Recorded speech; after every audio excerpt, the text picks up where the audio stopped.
Avropa Şurası Parlament Assambleyasının son illər Azərbaycana münasibətdə sərgilədiyi ikili standartlar və iyunun 24-də qəbul etdiyi son qətnamə ölkənin siyasi gündəmində ciddi etirazla qarşılanıb.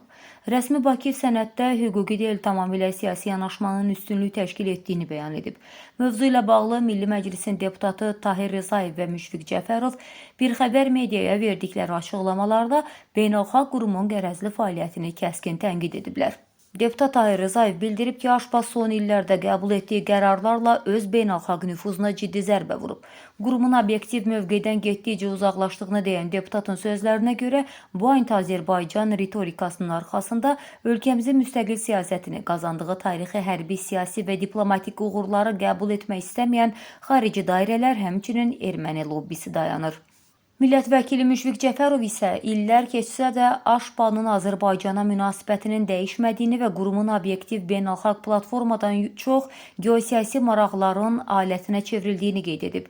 Deputat bildirib ki, Assambleya sənədlərində rəsmi Bakının əsaslı argumentləri və reallıqlar tamamilə göz ardı edilir.